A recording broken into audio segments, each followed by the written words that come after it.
Muy buenas noches, mi nombre es María Soledad Amay Loján, soy estudiante de la carrera de Derecho de la Universidad Técnica Particular de Loja. En esta ocasión les vengo a hablar sobre el proyecto de vinculación de la materia práctica 1, garantía de los derechos digitales de los jóvenes en la sociedad de la información. Como tema tengo violencia de género digital. Introducción.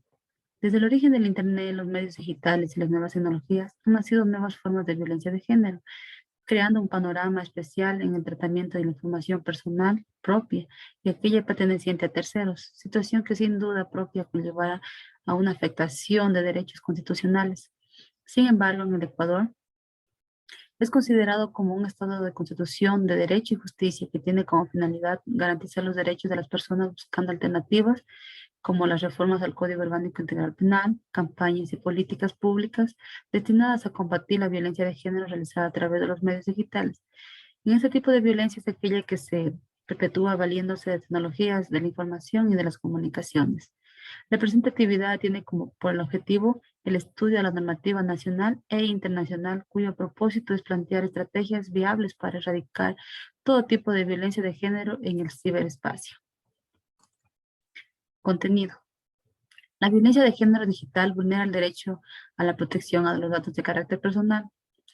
Muchos de los ilícitos que se cometen en la vía telemática tienen como principal característica el empleo de elementos relacionados con la información personal, lo cual tiene como consecuencias dañar la intimidad de otras personas a través de los comentarios, invención de historias, creación de perfiles falsos y suplantación de personalidad etiquetando fotos.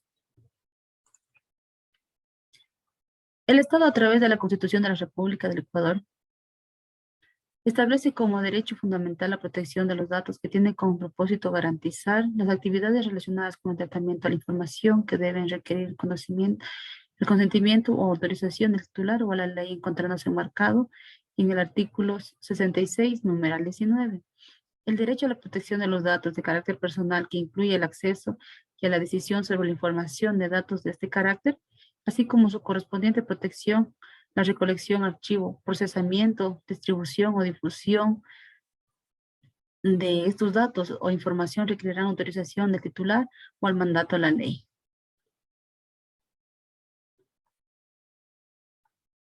La violencia de género digital vulnera los derechos de la intimidad personal y familiar.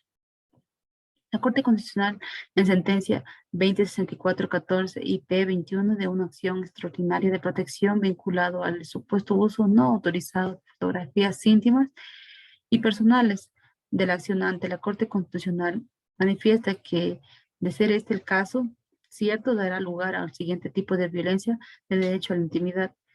En la divulgación de hechos privados, en la cual incurre quien presenta al público una información cierta, veraz, que no sea susceptible a ser compartida, es decir, perteneciente a un círculo íntimo de cada quien, siempre y cuando no cuente con la autorización para hacerlo bien de su titular o bien en su autoridad competente.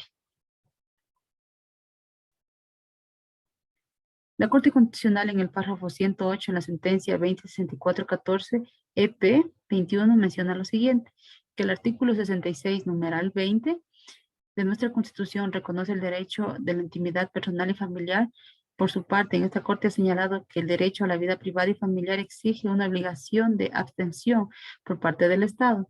En la misma línea, la Corte Constitucional de Colombia ha definido este derecho en uno de los siguientes términos. El núcleo esencial del derecho a la intimidad supone la existencia y el goce de una órbita reservada para cada persona exenta de poder de intervención del Estado o las instrucciones arbitrarias de la sociedad que se permita a dicho individuo en pleno desarrollo de la vida personal, espiritual y cultural.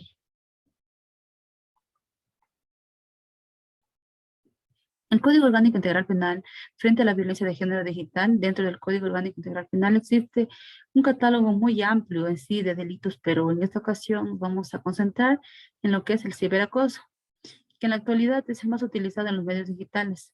El ciberacoso en forma de violencia de género implica agresión física, agresión psicológica sostenida, repetida en el tiempo contra una mujer, utilizando para dicho fin unas nuevas tecnologías que a través de plataformas como correo electrónico mensajes de texto, WhatsApp, distintas redes sociales, el blog o, o foro, siendo su objetivo la dominación de la discriminación y el uso de posición de poder, siendo una intromisión sin consentimiento a la vida privada de la víctima.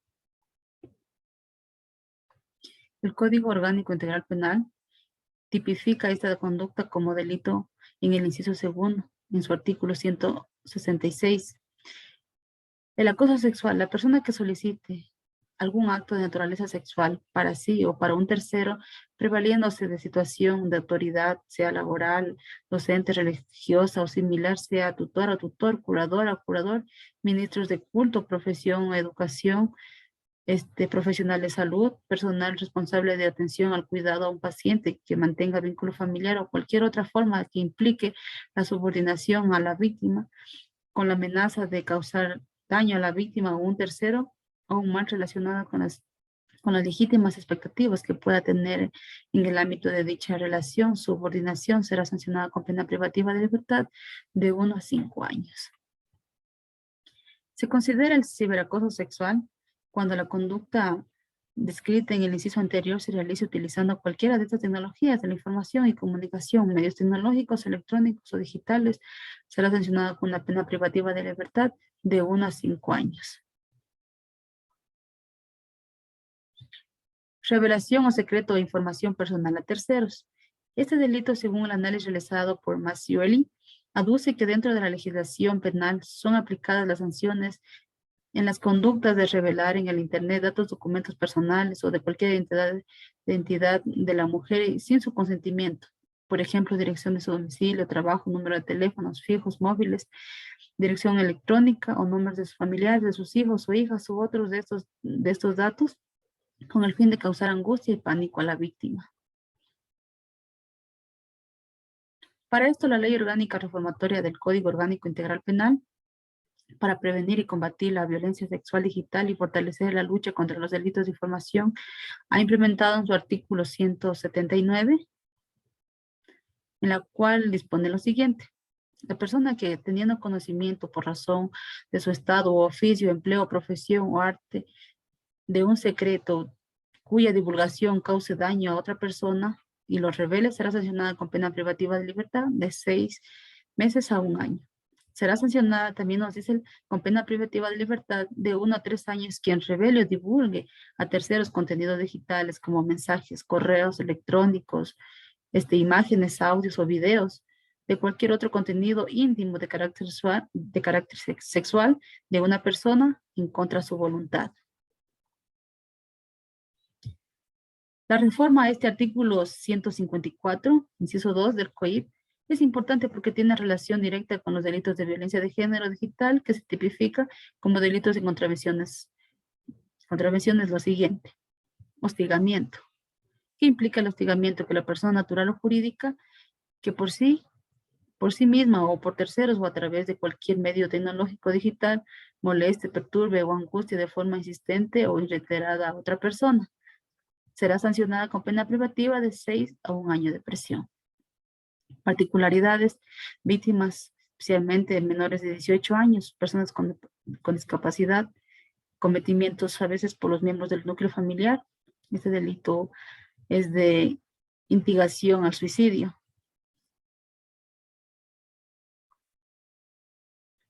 También tenemos que la ley orgánica integral para prevenir y erradicar la violencia contra las mujeres frente a la violencia de género digital. Esta norma define estrictamente 8 tipos de violencia por razones de género: física, psicológica, sexual, económica, patrimonial, simbólica, higiénica obstétrica y sexual digital. Es su artículo 10. Esta legislación establece que el artículo 12, numeral 7, en el ámbito mediático y cibernético, como un contexto en el que la violencia es ejercida a través de los medios de comunicación públicos y privados o comunitarios, sea por la vía tradicional o por cualquier otra tecnología de información, incluyendo las redes sociales, plataformas virtuales o cualquier otro medio. El Consejo Nacional para la Igualdad de Género realizó un congreso internacional sobre la violencia por razones de género en espacios digitales. en la cual ha llegado a la conclusión que en el Ecuador, a pesar de contar con un cuerpo legal específico en materia de violencia contra las mujeres, en el país en realidad no cuenta con una normativa específica para sancionar la violencia digital. Por ello, es fundamental analizar la dimensión que está esta problemática y cómo afecta la vida de las mujeres, las personas menores y adolescentes. ¿Cómo evitar la violencia de género digital? El Estado, a través de la Ley Orgánica Integral para prevenir y erradicar la violencia contra las mujeres, ha dispuesto lo siguiente. El artículo 41, medidas para la prevención, numeral 9, regular y prohibir la difusión. En los contenidos comunicacionales y publicitarios en medios audiovisuales, radiales, escritos y digitales que indican, incitan y producen y reproducen la violencia contra las mujeres. Así también deberán desarrollar contenidos vinculados con la sensibilización, la prevención, protección, sanción y readecuación para la erradicación de la violencia contra las mujeres y los integrantes del grupo familiar. Conforme a lo mencionado anteriormente, hay que tomar en cuenta de lo que se menciona en la Constitución sobre las medidas necesarias para garantizar la prevención, atención, eliminación y sanción de toda forma de violencia, incluida la que ejerza los espacios digitales, en especial la dirigida hacia las mujeres, niños y niñas y adolescentes, personas adultas mayores y personas con discapacidad y las personas víctimas de explotación sexual o cualquier otra situación de desventaja o vulnerabilidad, incluida por lo tanto la población LGBT. La asociación Stop Violencia de Género Digital sugiere recomendaciones acerca del uso de medios digitales como mediante la protección ante cualquier amenaza de violencia de género digital. Como por ejemplo tenemos, tú eres responsable de tus dispositivos, usar contraseñas seguras, no compartirlas, no debes chatear con desconocidos, cuida tu privacidad en Internet, configura tu perfil como privado. Un acoso digital es igual que un delito de acoso físico. No instales aplicaciones móviles que desconoces. No debes tolerar faltas de respeto o amenazas en redes sociales. Cuando envías o subes una fotografía en el Internet, recuerda que ya no es tuya y pierdes el control sobre ella. Navega con respeto e igualdad. Como siguiente tenemos las conclusiones y unas recomendaciones. La violencia de género digital o perpetuada a través de medios informáticos se desarrolla a partir del uso irresponsable de las tecnologías de la información y comunicación. Por ello conviene insistir que la falta de respeto a la intimidad o a la privacidad de los demás para conllevar a ser humillante, afectando la autoestima, causando un problema psicológico a las personas. El principal deber de un ciudadano está ligado en la Constitución justamente al respetar los derechos ajenos y no abusar de los propios. Al tratarse de un solo mundo real, los contextos físicos y digitales, tanto los derechos como los deberes, se adaptan a cada escenario.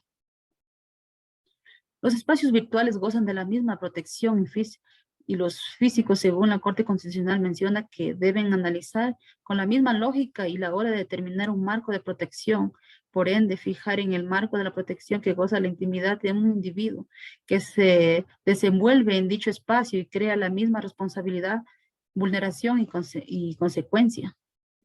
Finalmente, se plantea las recomendaciones al Estado, a la política pública, fraccionadas en dos grupos, relacionadas a la comunidad educativa y al sistema educativo, y al otro vinculando a las políticas en general, medidas urgentes de protección para erradicar la violencia de género digital.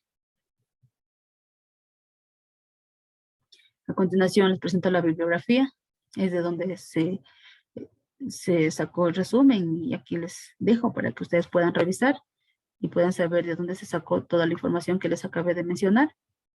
Bueno, pues eso es todo por hoy. Les agradezco mucho. Muchas gracias. Hasta pronto.